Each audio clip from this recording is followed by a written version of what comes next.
Welcome to Fort Worth 148's podcast, where we meet to discuss Masonic topics and strive to build value in the brotherhood.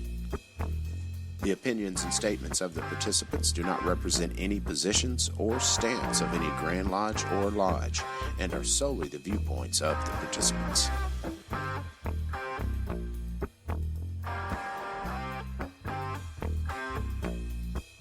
Welcome back to the podcast, brothers. This is Ritt Moore and nothing else with Fort Worth 148. You're always something to us, Ritt. This is Billy Hamilton, current senior warden for Fort Worth 148. And this is Gabe Yagish, junior warden of Fort Worth 148, and we have a special guest today. My name is Ruben Bazan III. I am from Laredo Lodge 547. I am the junior deacon elect.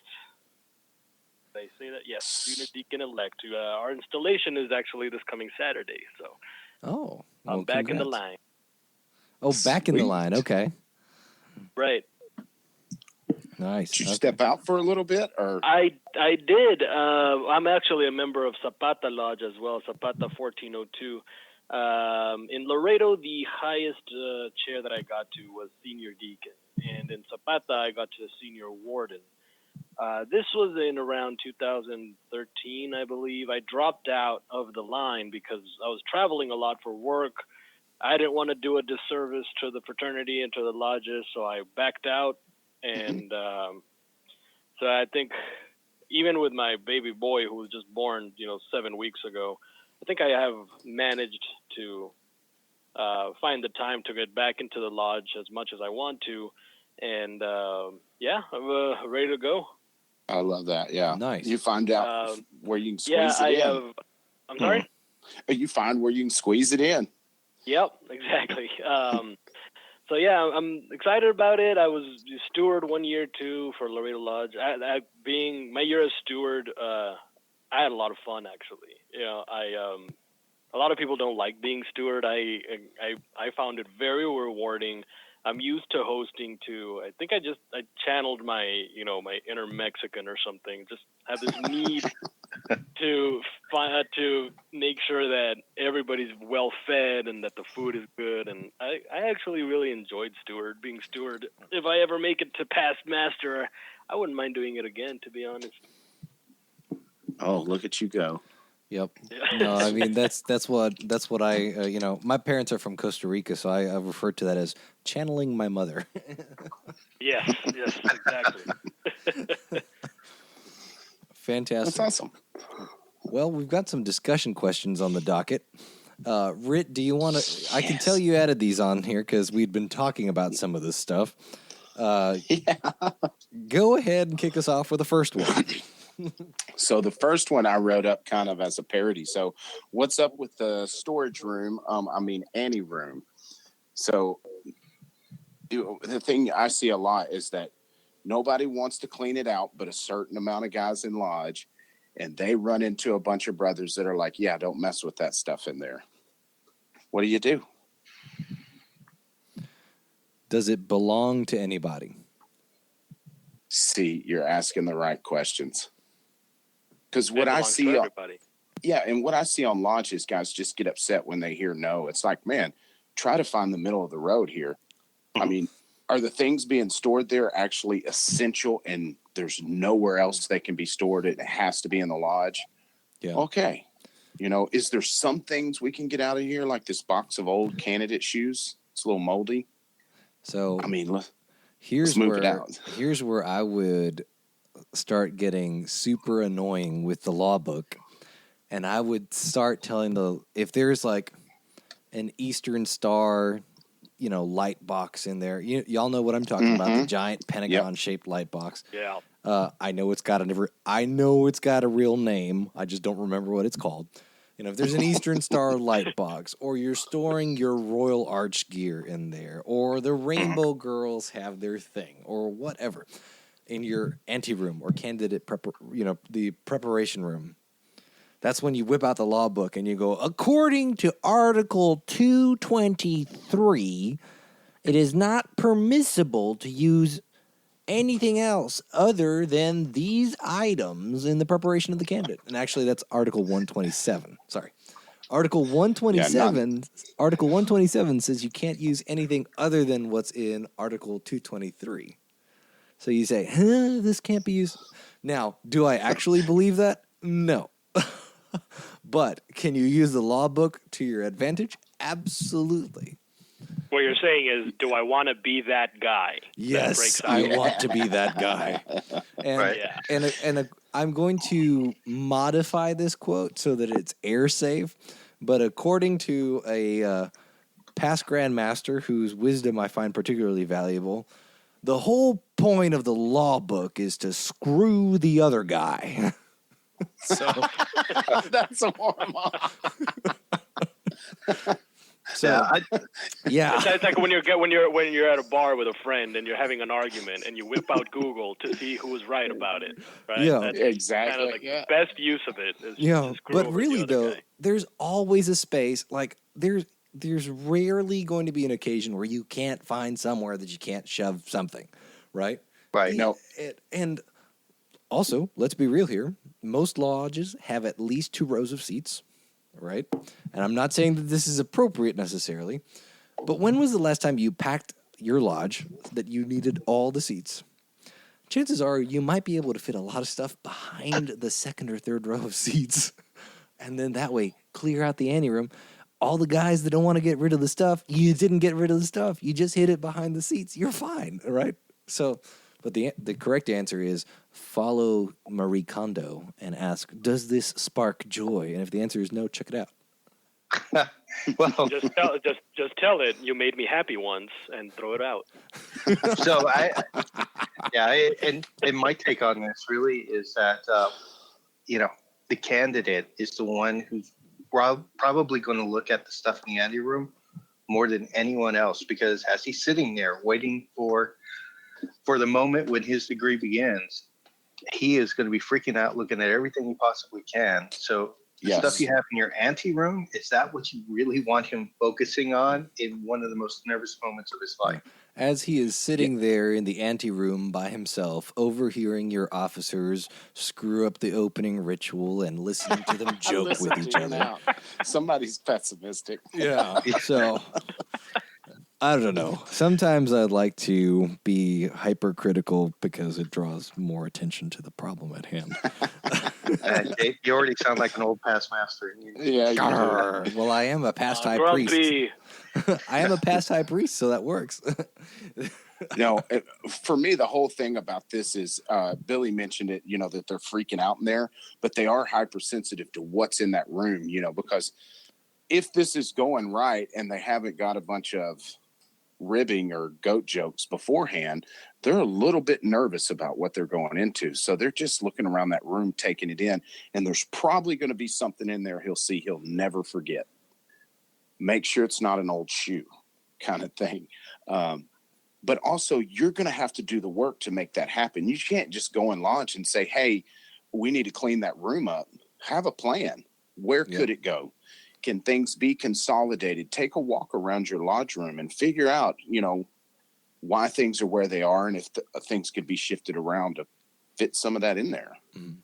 And honestly, one of the biggest things that you can do is put together, it can be a Word document or preferably an Excel spreadsheet. But if you're not good with Excel, just put together a Word document and have, headers or different pages for everything. And at the top of the page, write lodge room. Okay, then you write down everything in there that's not in Article 223, because Article 223 contains the minimum stuff that you need to operate as a lodge, right? So assume that you have the minimum to operate as a lodge. Anything that's not in there, write it down. And then lodge room, closet, northeast. Okay, and then you write down everything that's in there, whether it's extra Bibles, presentation aprons, Master Mason's degree team costumes, things like that. Extra Tyler swords, stuff like that. Lodge room closet, southeast. Anteroom 1, anteroom 2, anteroom 3, if you have 3 of them, right? Hallway closet, Tyler's room closet, Tyler's room, right? Like, are you storing things in the Tyler's room? Put together a Word document And for each room, have a different page. If you need more than 2 pages, God help you, but okay. Or if you need more than 1 page per room, God help you. But then just inventory everything that you have and go, okay, well, what is that? Do we need that there? Can we move that to another room? Right? So inventory your physical possessions as a lodge and then go from there. I'm a little jealous that y'all have a Tyler's room. Well, it's just the room that you walk into right before you walk into the lodge, really. It's a foyer. Right. Yeah, a foyer. If we want to get all technical, a foyer, yeah. The Tyler's foyer. Although legally, according to the law book, they would all be considered an anteroom, interestingly enough. Yeah. So you just have the anteroom that the Tyler sits in and then the anteroom that the candidate is prepared in. What other questions did you have, Rit? I want to talk about MasoniCon because I still see on our, and I'm sure most of our listeners are familiar, but just in case they're not, I see a lot of guys posting, what is MasoniCon? You know, they're not as common as they used to be, but what is it? It's a big get-together with a lot of speakers, and we all listen to a bunch of speakers talk about educational subjects, and we have a great time, and we ask the speakers stupid questions, and we go over time because we're having such a good time. You know, we run over time on every time slot because we're having such a good time with the discussion and Q&A for the educational subjects. We have a pretty good meal for lunch, and then we all pile in to listen to a keynote speaker. And then we all go and have a lot of fun at dinner afterwards. Mm-hmm. Yep. And this year we're actually having a dinner the night before as well, with a festive board. So, which yes, I'm still in the process of rewriting the Fort Worth Lodge festive board script for the Texas MasoniCon festive board. So I'm adapting. I didn't even think about that. Yeah, it's got to be different. Those tickets are. It's true. Those tickets are going quick, so yes, you better act now. And even if you can't go to the event on Saturday, tickets are open for the festive board the night before if you want to go enjoy that with us. And seating is limited to 45. So, did you also mention that we will have a couple of vendors there? Oh, yes. That's Billy. I don't know. Next to the is speakers. There a vendor that we know that will be there? I know there's one that's going to be taking up 3 tables. Oh, how about that? Yes.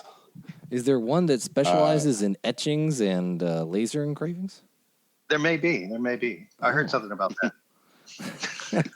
For any of y'all who have seen Billy and his wife Betty's awesome work online through Mercury, is it Mercury Crafts? Yeah, it's Mercury Crafts. So Mercury Crafts is the vendor arm of the Mercury Scholarship Foundation, and that's what they use to provide scholarships to kids that are in Masonic youth groups. So Billy and his wife have a table at MasoniCon this year. Yep. Actually, and again, by the way, is there someone else who's going to be grabbing a table there that may be hereabouts? Possibly. I don't know if people have seen the design online because I haven't really posted much of it, but my wife and I will have a table at MasoniCon as well. And there you go. We'll be selling T-shirts with a big old tattoo style, like old school Jerry Saylor style tattoo skull on it. And it says duly and truly prepared in scroll script on the top and bottom of it. And, can you save me a kid's large? A kid's large. That's just way better than an adult small for me, really. To be completely honest, I don't know that we ordered any smalls because we were like, hey, we're selling this T-shirt to Masons. Why would we order smalls? Darn it. All right. So I think maybe next year you'll think of us. I'm actually an adult medium. Yeah, so we've got mediums. Yeah, Mason small, extra large. Yeah. I mean, but really though. We did from the survey last year. So we bumped the start time up to where registration is at 8:00 this time, and speakers will start at 9. So it's not at the crack of dawn. Yeah, we may have gotten some input on that. Well, we did. That was all from the survey. That was one thing the majority of people said they would change, as well as longer speaker times. Now, we went from 6 breakout speakers to 5, but instead of 45 minutes, they all get an hour.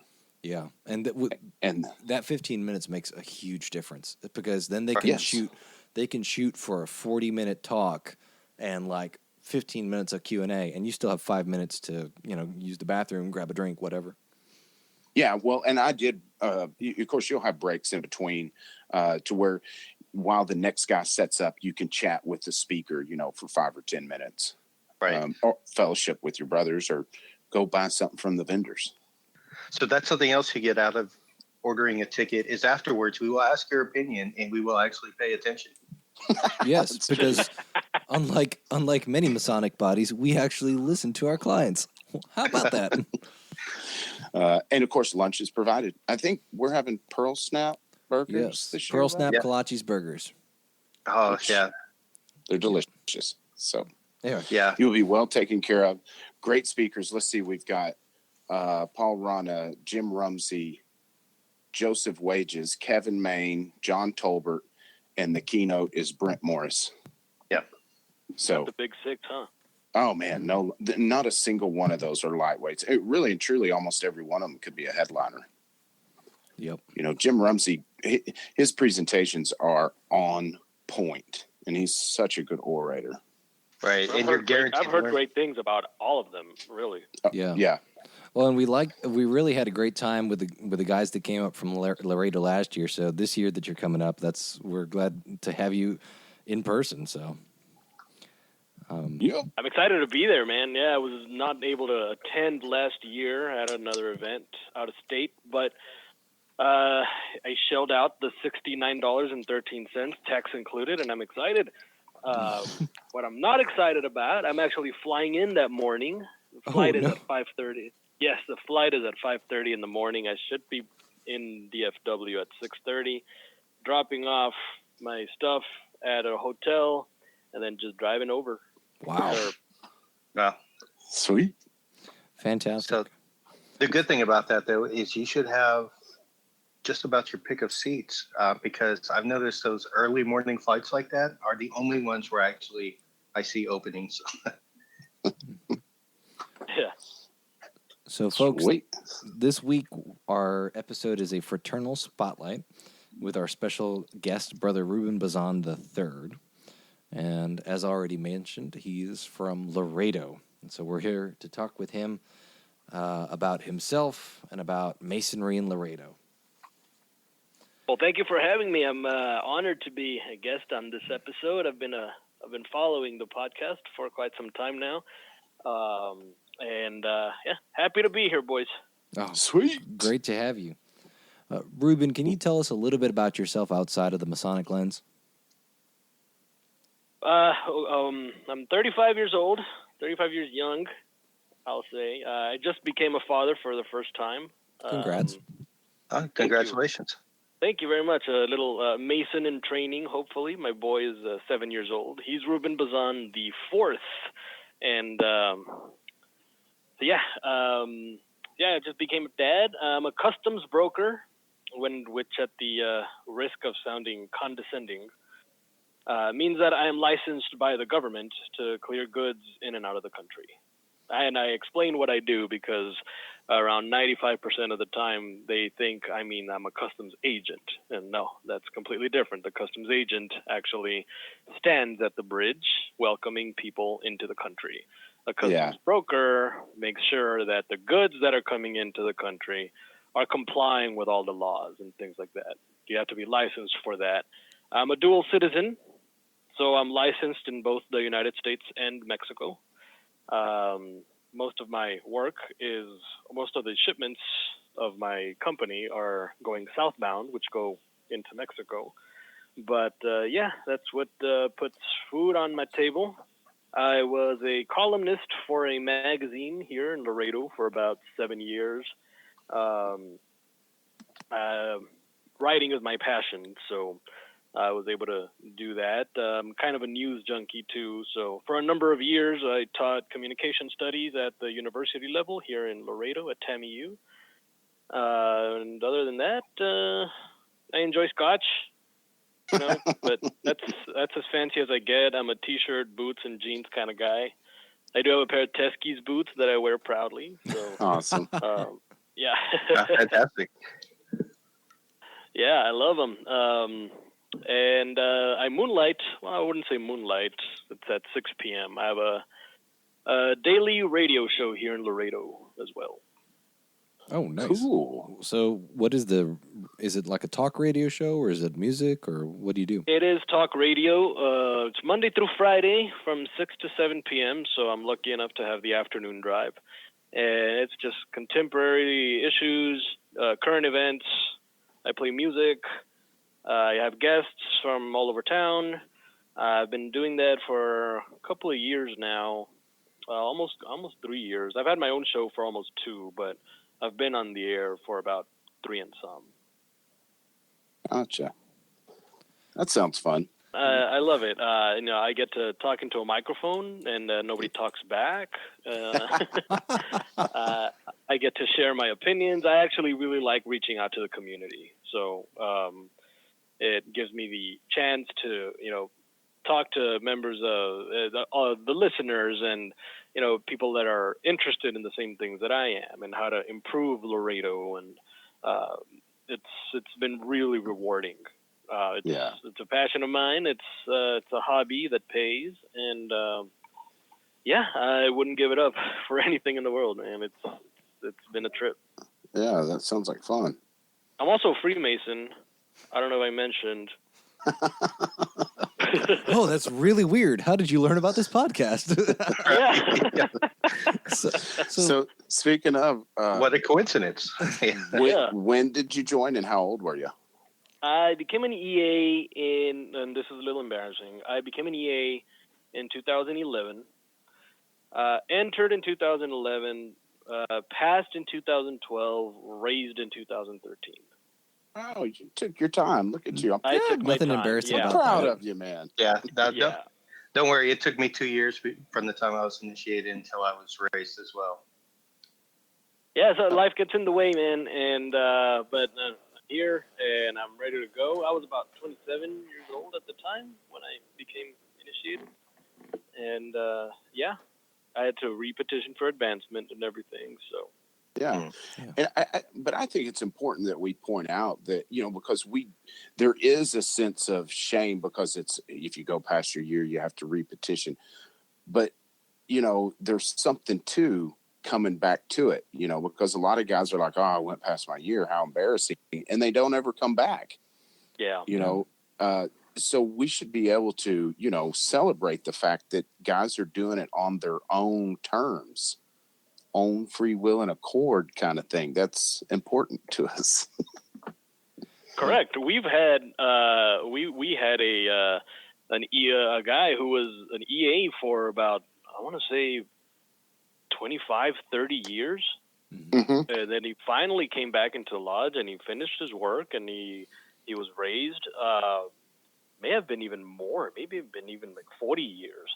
But yeah, I mean, it's everybody takes it at their own time, and we have extreme cases like that. We've had another case also where there's this one young guy, 20 years old, I believe he's 20, and he was about to ship off to the Navy. He just took off about a week or two ago, and he was entered in April, and he was raised 3 weeks ago. Yeah. Nice. Yeah. So this guy, he was working and he took his 2-week vacation, and all he did was study. And he did it. Good for him. And he put in the time, and he wanted to be raised before he shipped out. Yeah. But yeah, we've got guys that are taking 30, 40 years. We got one guy who did it in 2.5 months. So Yeah. Well, and it all goes back to your cable toe, right? As you mentioned, life has a way of getting in the way. So, but there's no reason to feel like you're less of a Mason if that happens. It's life. That's it. Yep. Yeah. I agree. If you're an EA or a fellow craft who is, listening to this and has passed their year, or if you're a Master Mason who's passed their 90 days to return their proficiency, it's cool. The petition for advancement is just paperwork. As long as you're progressing in Masonry by becoming a better man and learning from one another and having a good time and contributing to the general improvement of the world in yourself and in the people around you, then there's nothing wrong with that. You just have a little bit of extra paperwork, and it's one page. Yeah. So, yeah, just look at it as a little bit of paperwork. It's nothing to be ashamed of. No, do it on your own terms. No one's going to look down on you. And even if they do, rain on them, because that's life, man. Yeah. If you don't have haters, you're boring. Exactly. So, Ruben, what inspired you to join Freemasonry? You know, I'm a member of a Greek letter fraternity too, Pi Kappa Phi. I was alumni initiated in 2010. And before the night of my initiation, I was with my big brother, and he told me that he wanted to become a Freemason at one point. I had heard the word. I was initiated into Pi Kappa Phi in Washington, D.C., so, Freemasonry abounds over there, as I'm sure you know. And so I started asking him questions about it. And at that time, this was 9 years ago, I thought it was one of those organizations where you had to be invited into. And he's the one that told me, no, you have to ask one to be one. And he gave me that spiel. And he wasn't a Mason yet. So I went through Pi Kappa Phi, I became a brother, and I flew up to D.C. just for that. I was already living in Laredo. And when I came here, we don't have a Pi Kappa Phi chapter here. There's one at UTSA, but we don't have anything like that in Laredo. And I wanted something similar. So I remembered that my big brother had mentioned Freemasonry, and I literally opened up the yellow pages, and under fraternal organizations, I found Laredo Masonic Lodge, number 547. Of course, I went to Google as well, and I emailed the Grand Lodge. The Grand Lodge emails back saying, "This is the secretary of your lodge. This is his email." I emailed him. He told me, "Come by my office, let's talk," and took it from there. Nice. It's been a great journey, really. But yeah, it all started because of my initiation into Pi Kappa Phi. So it wasn't Grandpa that inspired you then? Sorry? It wasn't Grandpa that inspired you to join then? It wasn't. I am that I know, I'm the only Freemason in my family. Yeah, that's a rare anomaly itself. Just, you know what I mean? Not being inspired by Grandpa. That's the story we get 98% of the time. Yeah, it's a very common story. Or, I had an uncle who had the ring, or I had a grandfather who, during his funeral, a lot of men showed up. And we have that. We have that too. But no, I'm the first generation Mason in my family. So here's hoping I create a legacy, Yeah. So the most surprising part of that story is hearing Yellow Pages. It's been forever. We're letting our fingers go walking. I was going to make a joke about a little behind the times here in Laredo. But what is this Yellow Pages you speak of? I was going to say, kudos to Laredo Lodge for even putting it in the Yellow Pages. Oh, yeah. I wonder how much they shelled out for that one. Oh, that's awesome. Well, and it's kind of cool, though, because lodges used to post, their stated meeting times and dates in newspapers and stuff. Like, you would just open up the newspaper and the lodge would be like, "Yes, we are having an initiation on this day." And I'm like, oh, man, I kind of wish we did that again. Yeah, I remember old timers complaining that we didn't do that when I first joined anymore. They were like, "Yeah, we don't even run an ad in the newspaper." I was like, "Newspaper?" And I kind of like it just from like the old school feel of it, Yeah. The nostalgia almost. Yeah. Well, if we wanted to do it, we better hurry up because newspapers won't last long. And so, Ruben, you mentioned that you have been an officer both at Laredo and Zapata. Which lodge did you join first and why? I joined Laredo Lodge 5-4. I didn't even know Zapata had a lodge. But Okay. I joined Laredo Lodge. It's the only lodge in my city. Oh, okay. Yeah. Laredo Lodge and Zapata Lodge. Zapata's about 65 miles away. Wow. Laredo and Zapata are the only lodges in District 41. So I really had no choice. I had to join Laredo Lodge. Interesting. Yeah, that's not something we're very, it's hard for us to imagine that. We got 31 lodges within 30 minutes anywhere we live, wow. Yeah. and that's just Tarrant County. There's 40 something in Dallas, but that's unique, because it's do or die there. It's do or die here. Yeah. You're going to enjoy it or not. So when it comes to the fraternity, Ruben, what do you see as the biggest strengths and weaknesses of the fraternity as a whole?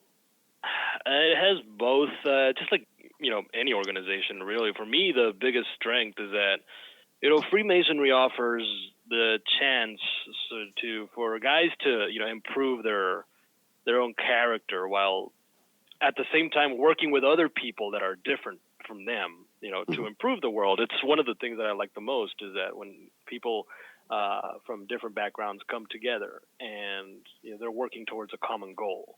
And I think statistically that's the strongest male friendships are based on that. When two guys are actually looking forward to something, there's that, cliche that women's friendships are more like face to face and men's friendships are more side to side. They're, progressing towards something or working towards something. Mm-hmm. What I like about Freemasonry, it allows its members to explore areas like leadership and money management and fundraising and soul searching, the history and organizational management, a bunch of other things that maybe they won't get a chance to work at in other organizations, and they get a chance to learn at what they're good at, what they're not good at, and what they can actually improve. Some brothers are good at some things, such as order and financial discipline, whereas others may be better at getting people excited about charity work or observing tradition and ritual. So learning about what we can do, what we can't do, what we can improve upon is actually great introspection, and it's part of our growth. I've always said that life is a journey, so if we can learn these lessons about ourselves, we're only going to get better. Something else, I was mentioning that these lessons we learn about ourselves, and that about working with others. Mm-hmm. And this is precisely why the trowel is actually my favorite working tool.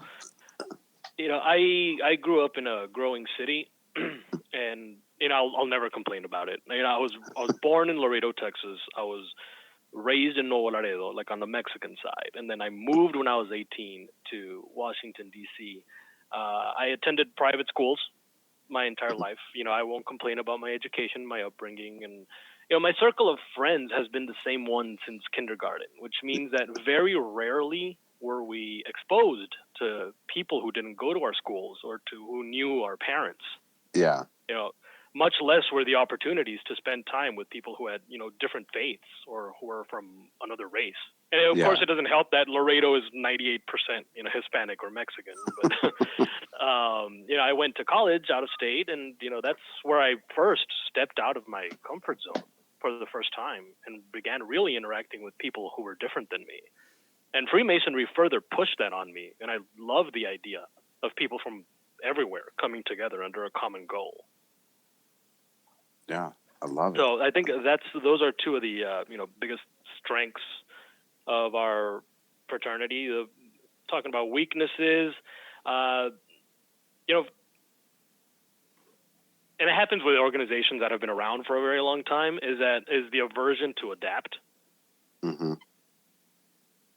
And I don't like to use the word change because you said it. It's the C word. Yeah, and I did say it, but I don't say it because it freaks people out. Yeah. I feel like I'm implying for the fraternity to change in its entirety, and that's not what I mean at all. Yeah. At our lodge, we have an influx of a lot of young men who are interested in the history of the fraternity, and they want to see how it can improve. But discussions take time, and the minute you suggest an idea that is remotely new, people get upset. Since, we've been doing it this other way for the whole time, end quote. You know what I mean? The aversion to adapt is what I see can really, hinder our growth or progress. No, I think you really hit a nail on the head there. I mean, because something that we're really focused on at our lodge is the investigation process. And, we've done it a certain way forever in Texas. You got a petition as soon as you ask.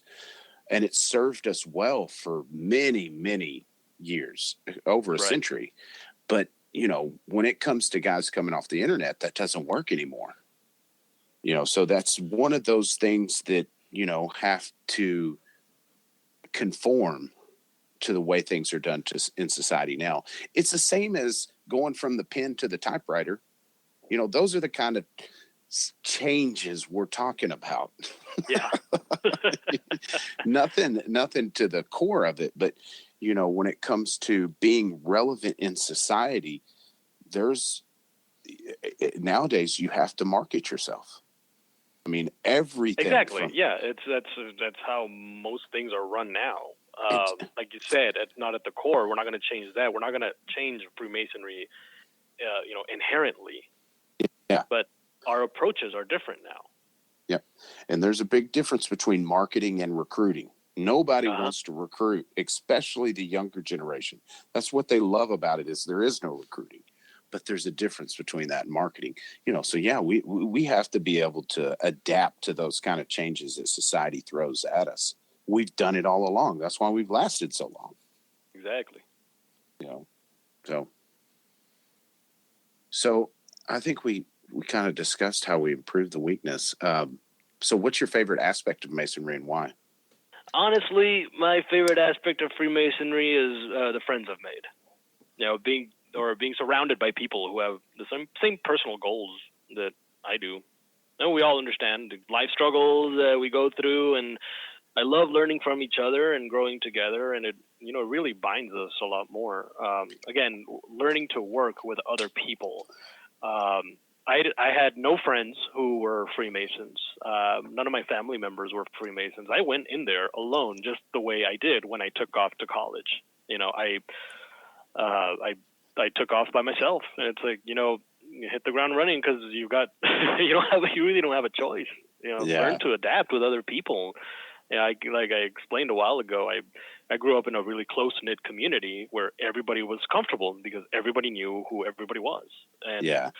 And now that you're thrown into somewhere else, it's like, well, learn how to adapt. And now you're nobody. You know what I mean?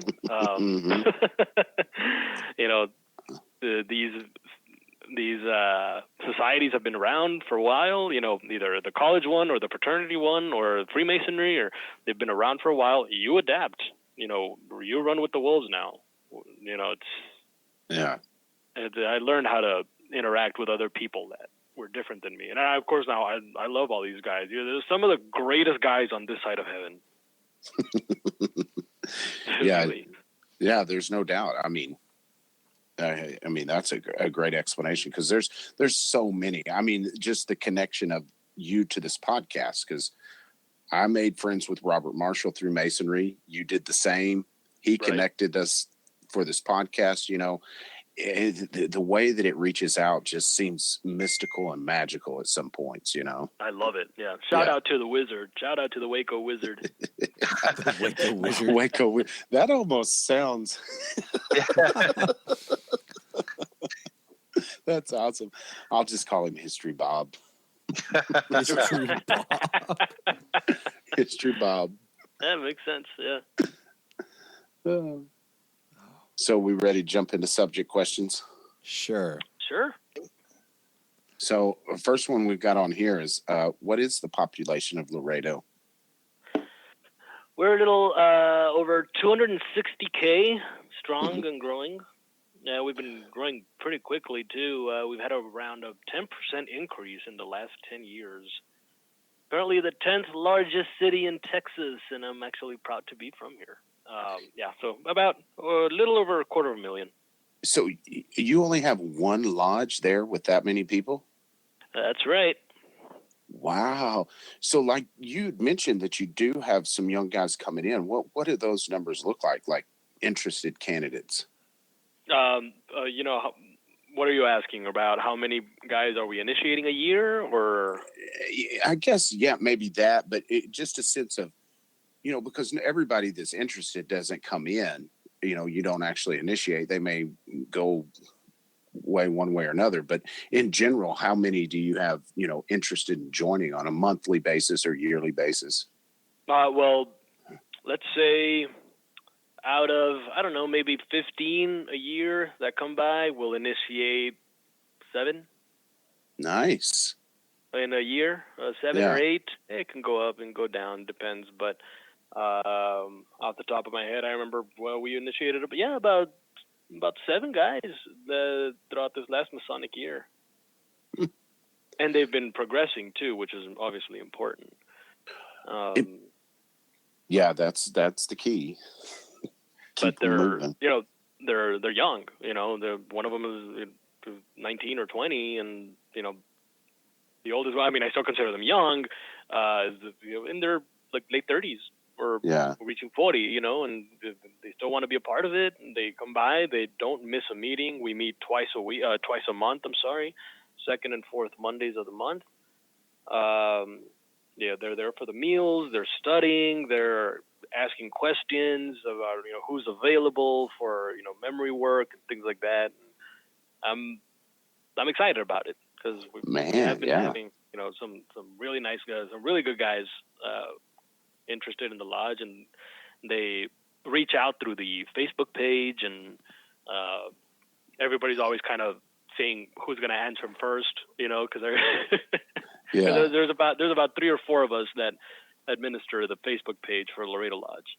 So if we get a message saying, "Hi, I'm interested. When do you guys meet?" Or everybody's kind of running to see who's going to be the first one to answer. in a lighthearted way, of course.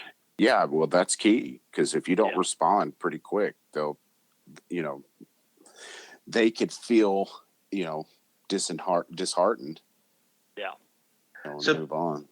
You know what I love about that, though? Honestly, the fact that in a city that large that you only have one lodge is everybody has to learn how to get together.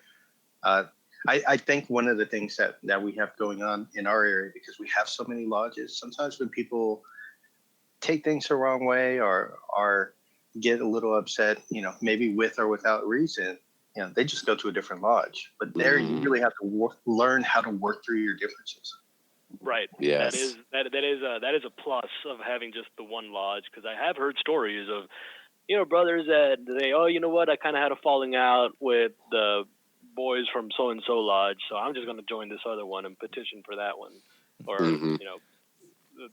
affiliate with that other lodge, and it's their right and everything. But here we're I don't pick Laredo Lodge. I'm stuck with Laredo Lodge.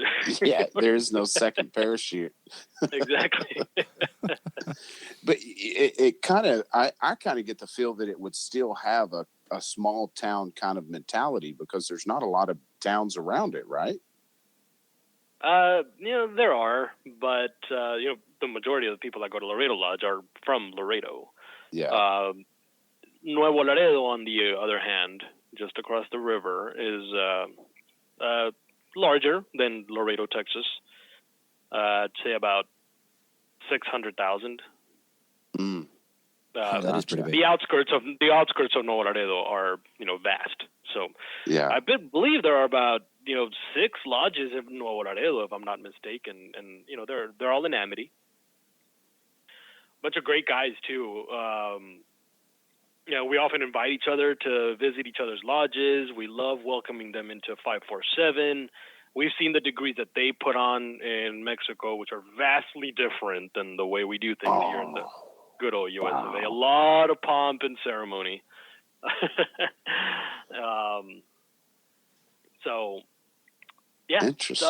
some of them are, dual members of Lodge in Laredo and Laredo Lodge 547. Oh, cool. So you guys, do y'all do a lot of stuff together, or you just visit each other? Well, we'll visit each other. Where we really work together is when it comes to the shrine. More than anything, we work with our Mexican counterparts when it comes to the Shriners, or Laredo Shrine Club, which I'm a member of too. Works as under Alzafar Shrine. We're based out of San Antonio. Huge shout out going out to all the San Antonio boys as well.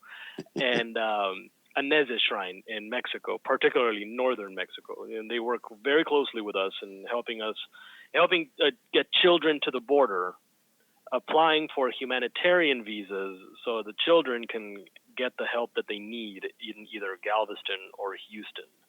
So the Laredo Shrine Club, our fundraising is mainly for the transportation fund to get the children and their families from the bridge to Houston or Galveston. And we work very closely with the Laredo guys because they're the ones that are interviewing the families, talking to the kids, taking them to the bridge, and applying for those humanitarian visas. And they're there at 3, 4, 5 in the morning whenever there's an accident or something and they need to really send the kids up there. That's when you really see the work being done. And I love that. Yeah, that's interesting. That's a unique thing there to be a part of, because that is Masonic magic right there at its best. It is. Yeah. It's beautiful work.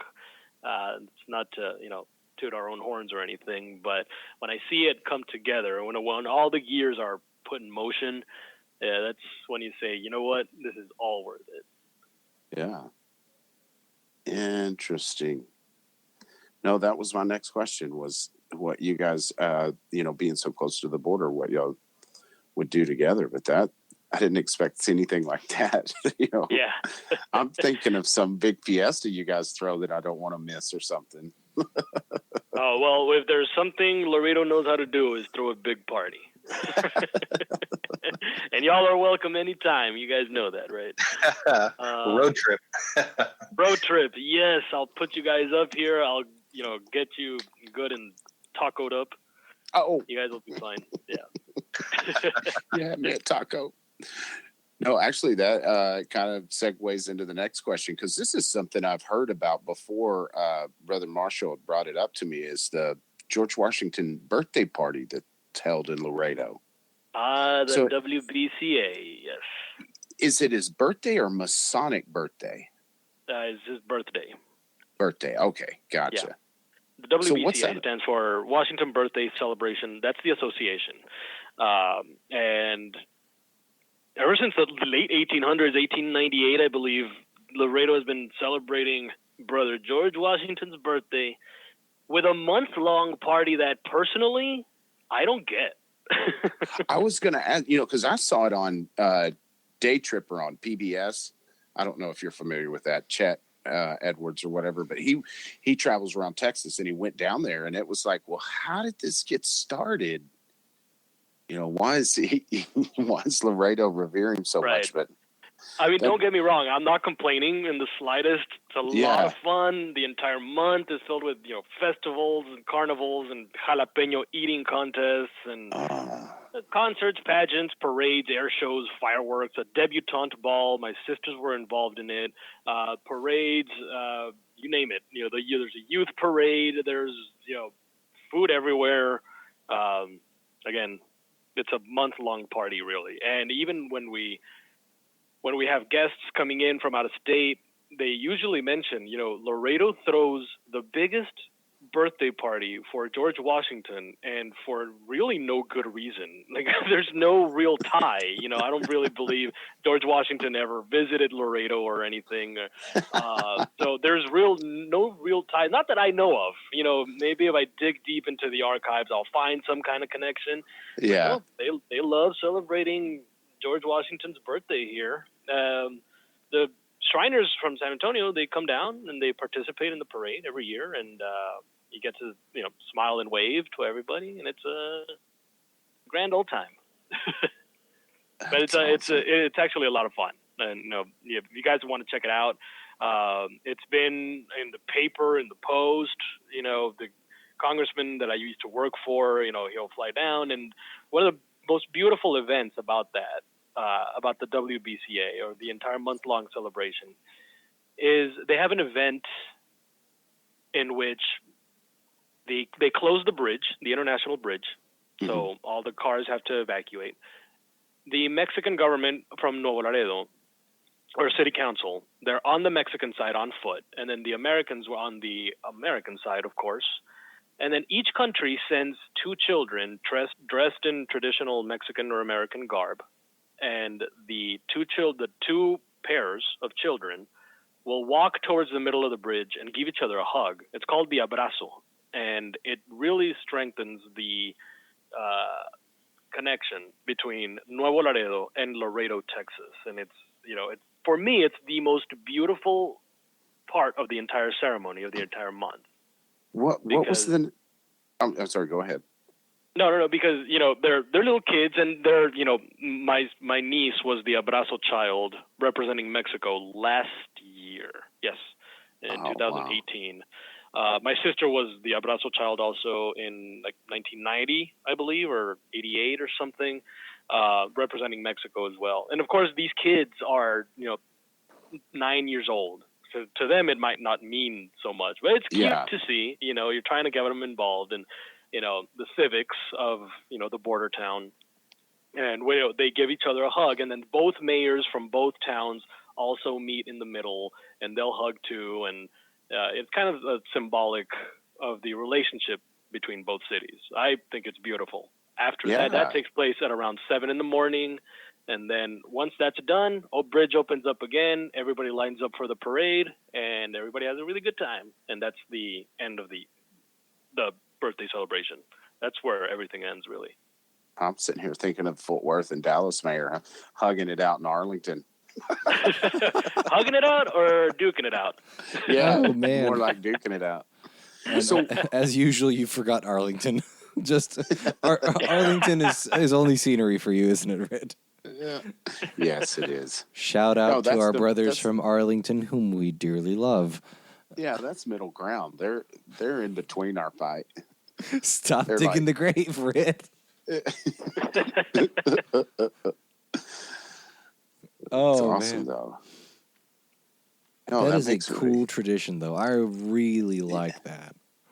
I love it when people, drive down or fly down just to see it, because it sounds a little ridiculous, because you're like, well, there's a huge debutante ball. These women spend, $10,000-$15,000 on a dress that they wear for one night.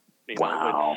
It's the Society of Martha Washington, and it's the whole, anybody who's anybody participates in the debutante ball. You got it all. You got jalapeno eating contest, which I've never participated in, and I never will.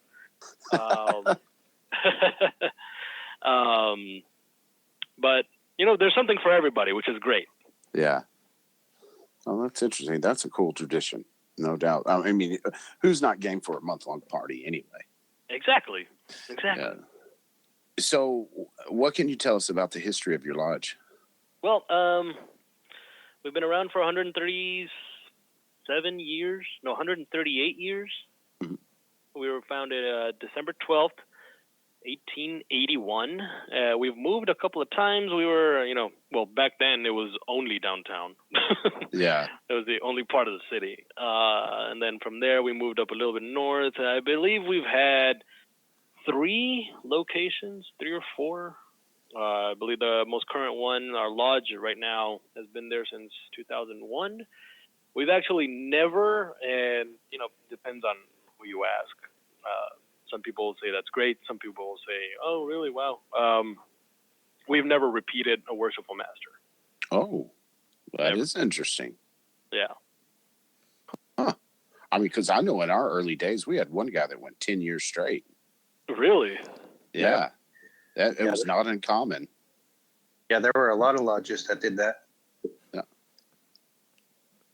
Yeah, we just Zapata's history, for example, is a little different, and those will rotate.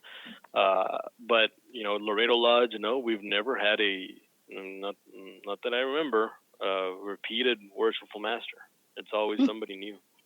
Yeah, it's interesting. Yeah, I don't know if you could gauge that as a healthy lodge. You know what I mean? If that could be a metric used, but it sounds impressive to me. It does, because you say, "Whoa, you guys are having a lot of guys coming in," and then at the same time, some people might say, "Well, don't send your ducks to Eagle School," kind of thing.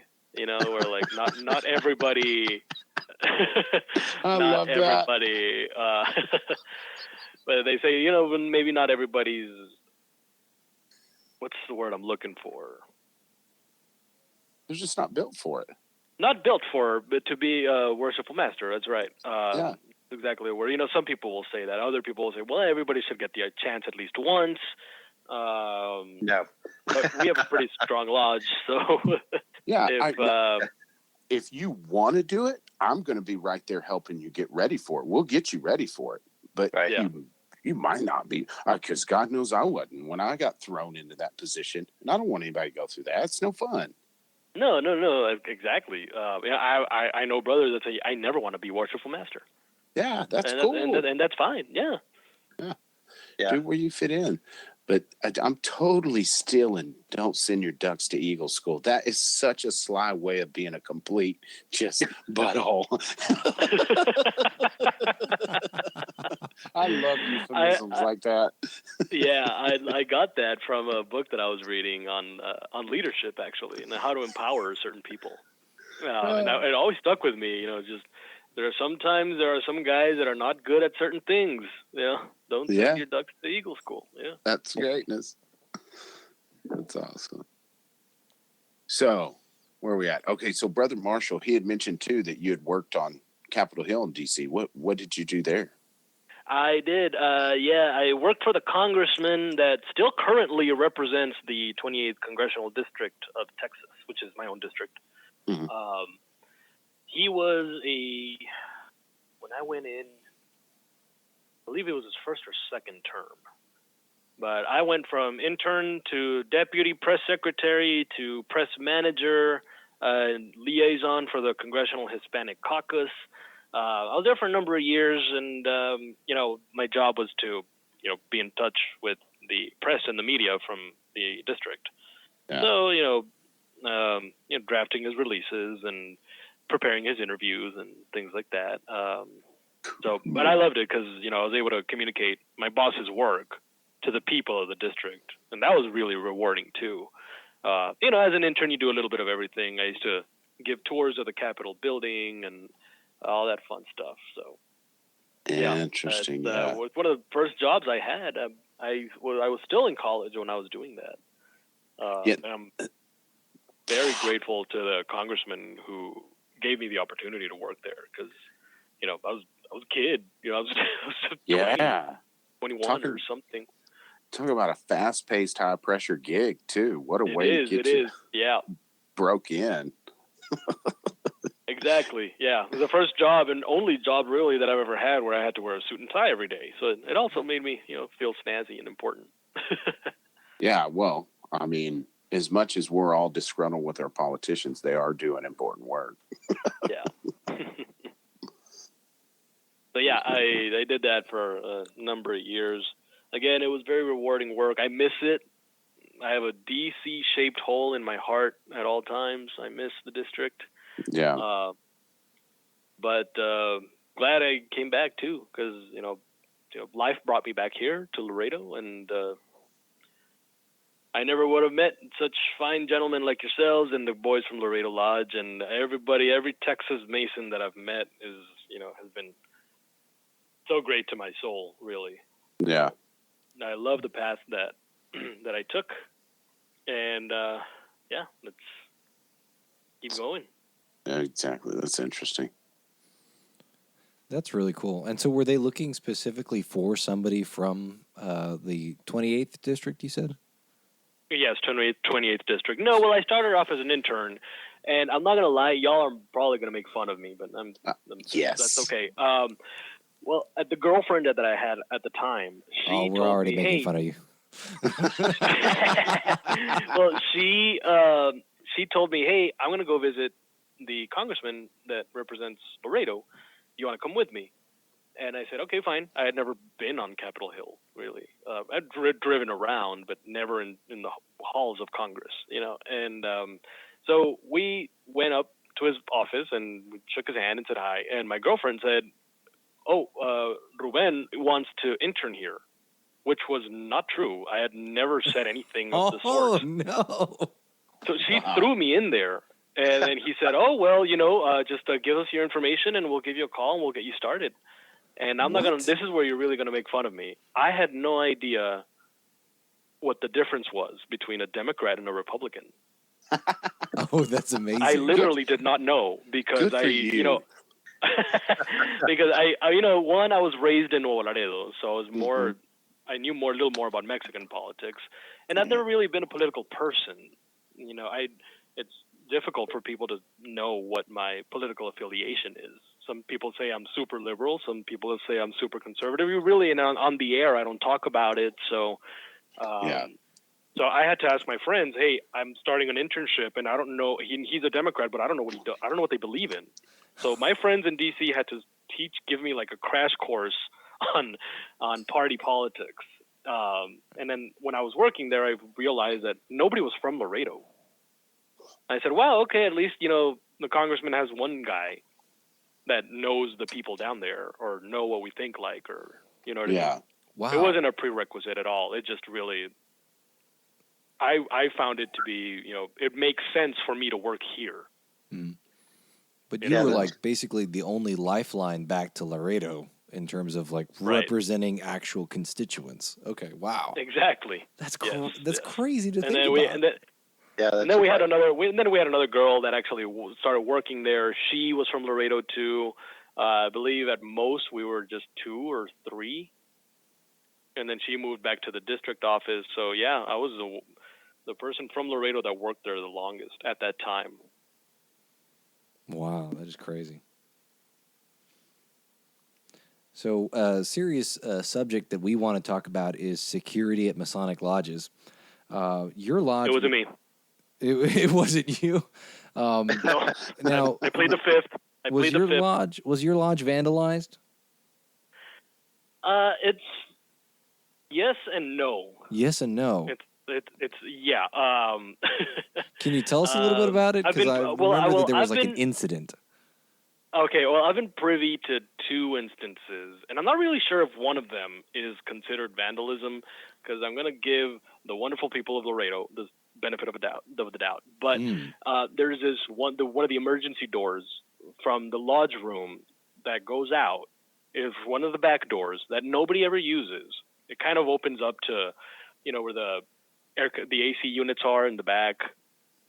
Just an area that nobody uses in the lodge. That door from the outside is a white door, and somebody spray painted a pyramid with an eye in it, like the all-seeing eye.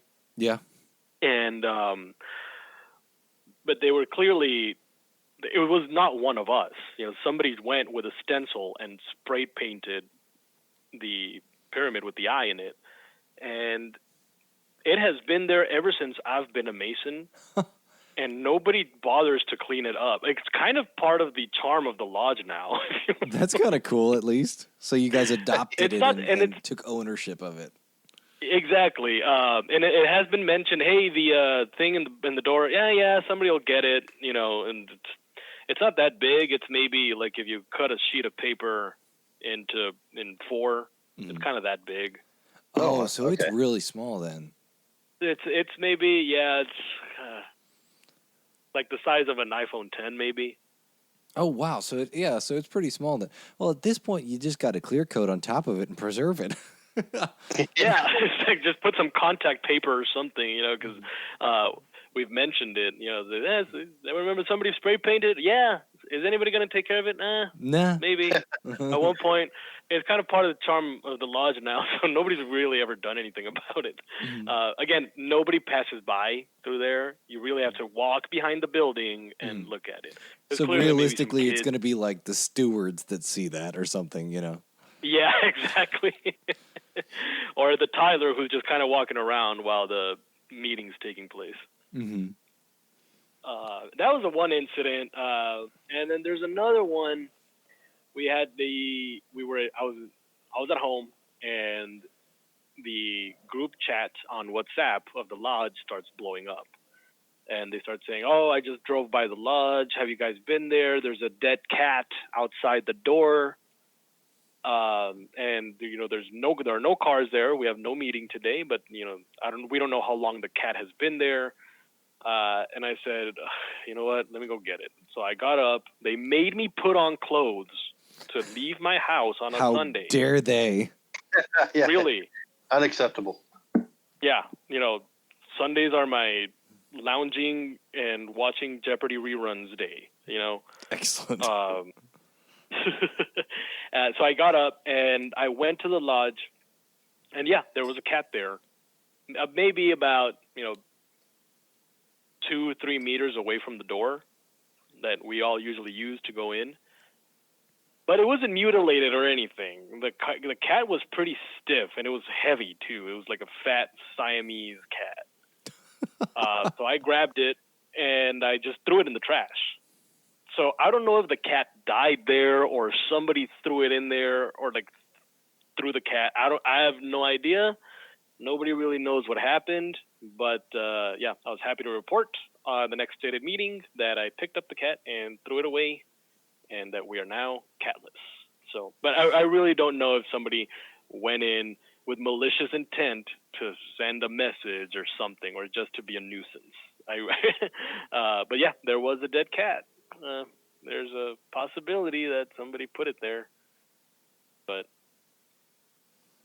that is so crazy. Yeah, no, those are the only two instances, really. Other than that, nothing's ever not that I remember. Just the spray painted door and the cat. Yeah. So did that kind of spook y'all for a longer period of time afterwards? Because I know you said the group chat blew up.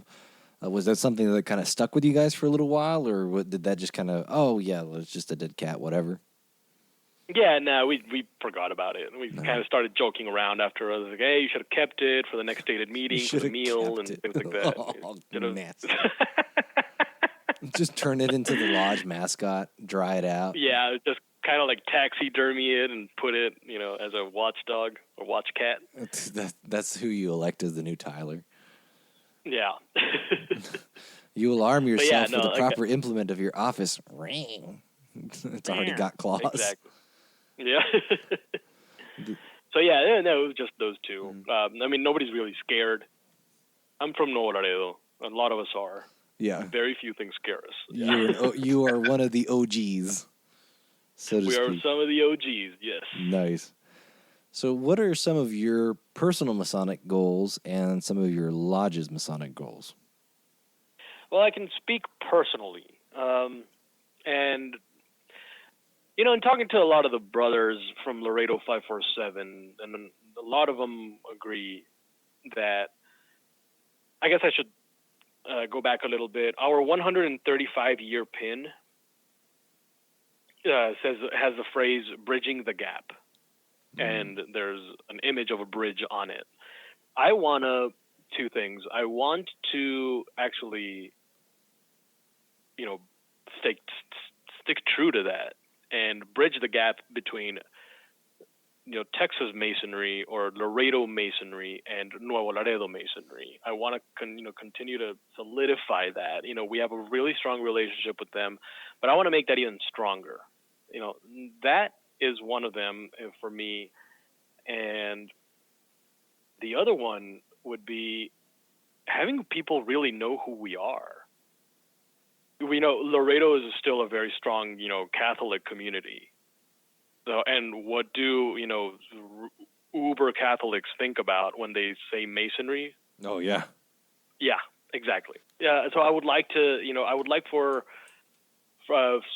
South Texas Masonry, Laredo Masonry to, be a little, I don't want to say in the public eye, but, for people to know what we do, in terms of our scholarships and the Fantastic Teeth Project and the Lamar Medals and the Community Builder Awards and the, the First Responders Awards nights and, things like that. Some people know what we do. Not enough people know what we do.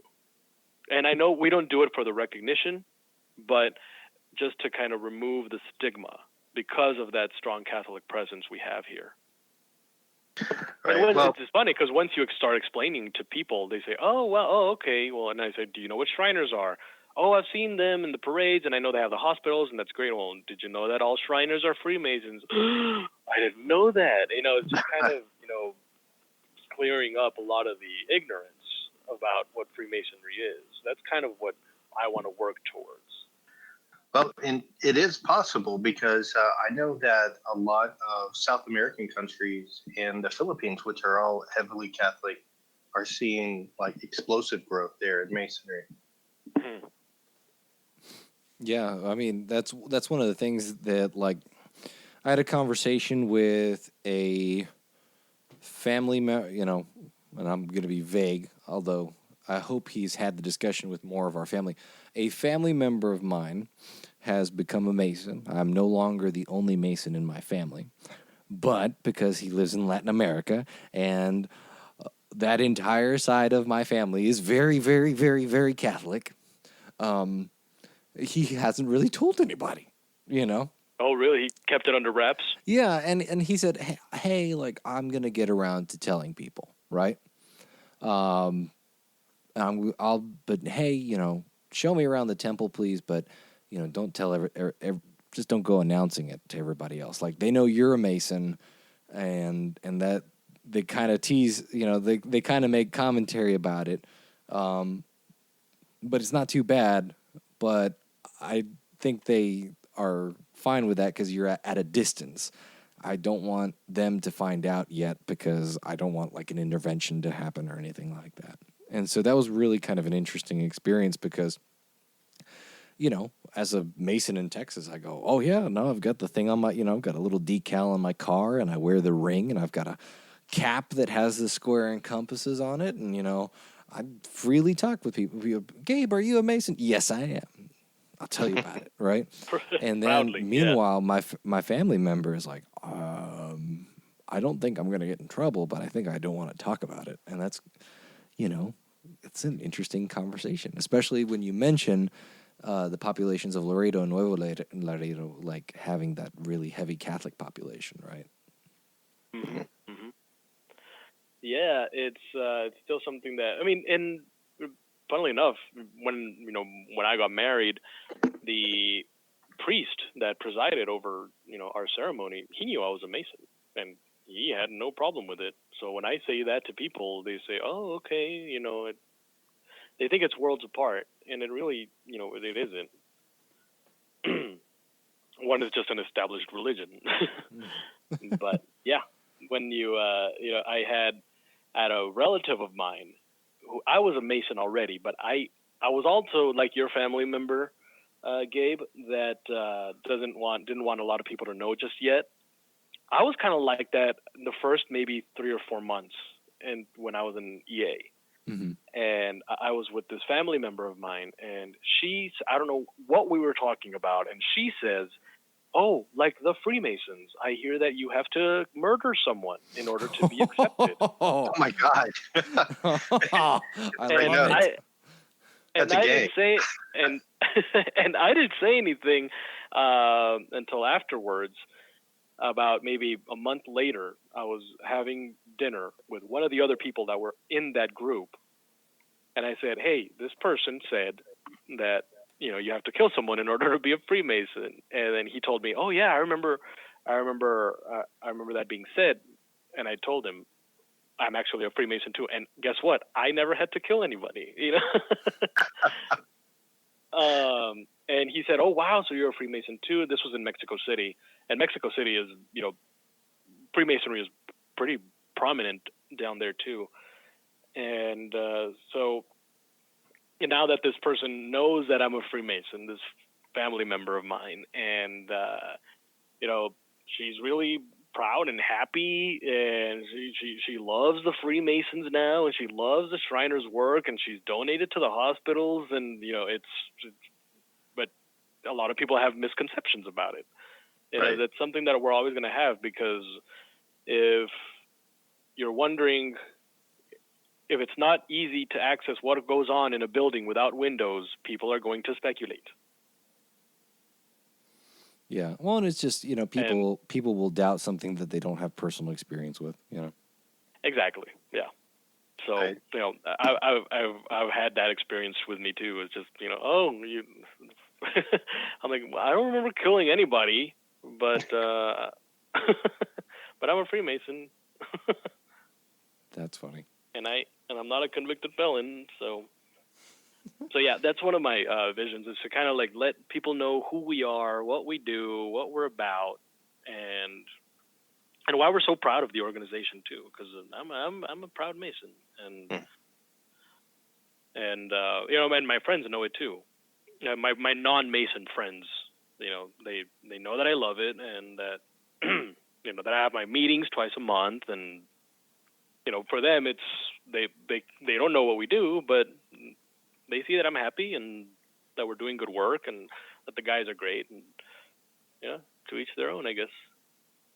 Yeah, and sometimes that's the best advertisement you can have. It's like, I do this thing, I'm really happy with it. I hang out with some great people, and that attracts people who sometimes are like, I want some of that too. Yeah, exactly. And that's kind of how you market it too.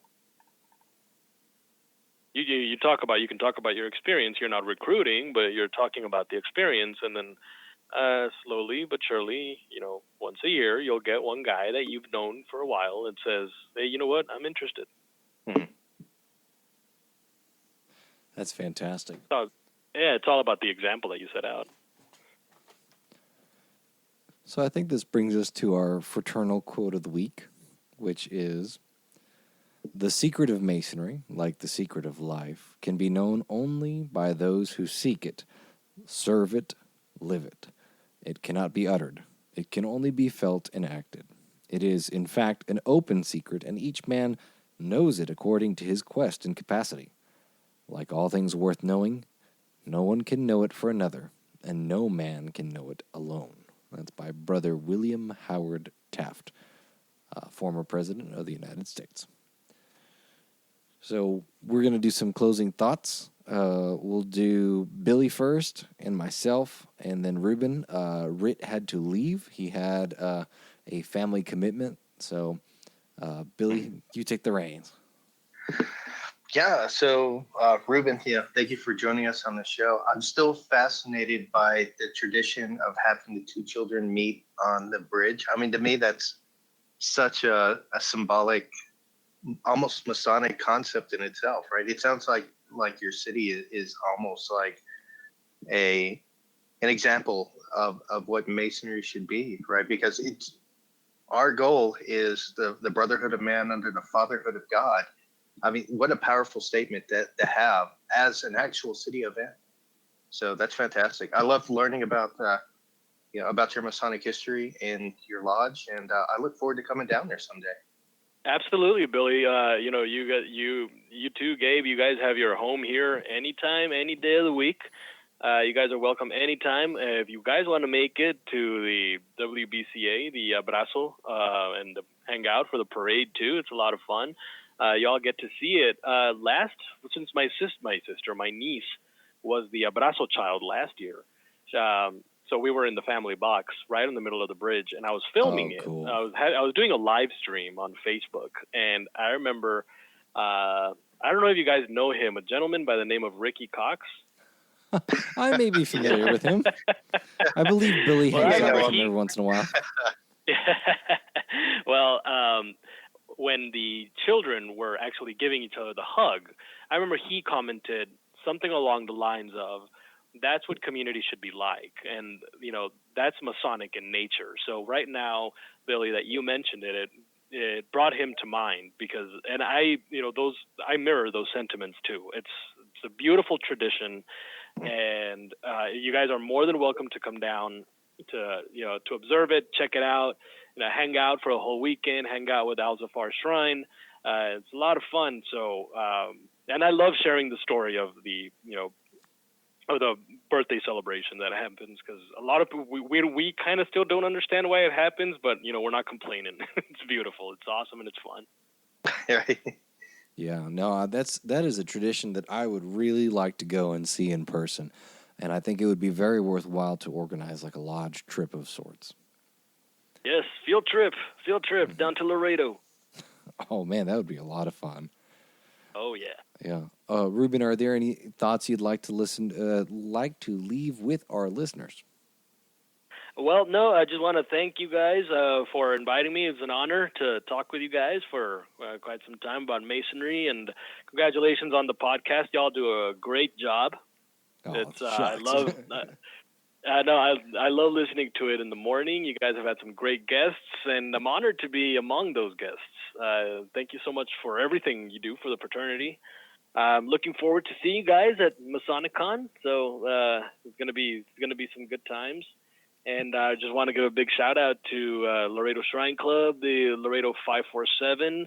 Love those guys and everybody else that we've talked about today. Thank you for making the fraternity what it is.